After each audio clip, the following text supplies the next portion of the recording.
nous amenons 5 millions tout de suite. Les dettes publiques seront étalées sur quelque chose comme 3 ans.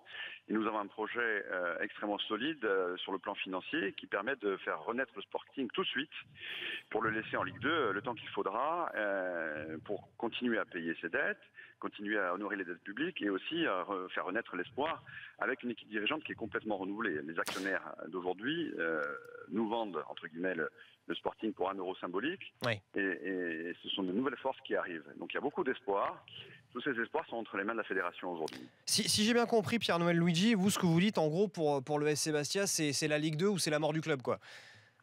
Oui, c'est la Ligue 2, la mort du club, parce que en national, on ne pourra pas, avec les droits télé, avec les entrées stades, etc., on ne pourra pas repayer les dettes.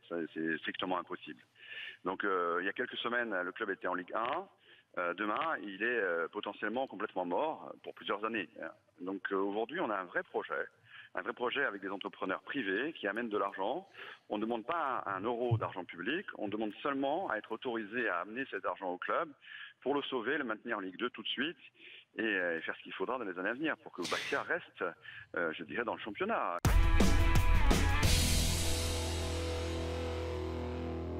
Ça porte effectivement l'enveloppe globale à 500 millions d'euros.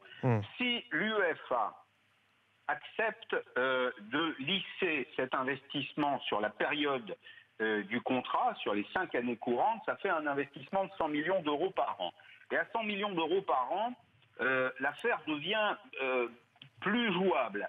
D'abord parce que Paris peut céder aujourd'hui, dès maintenant, un certain nombre de joueurs, parce que Paris peut également augmenter ses recettes. Je pense aux recettes de sponsoring, au merchandising.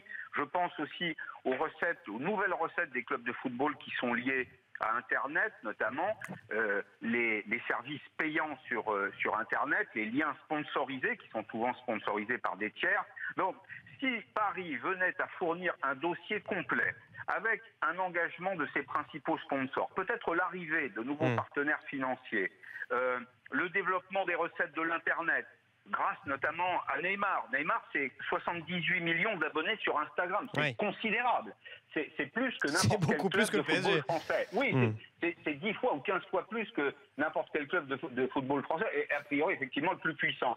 Donc, dans ces conditions, si Paris présentait un dossier très documenté, avec des engagements, avec des lettres d'intention, à mon sens, une situation de compromis pourrait se dégager et on pourrait peut-être parvenir à un arrangement raisonnable.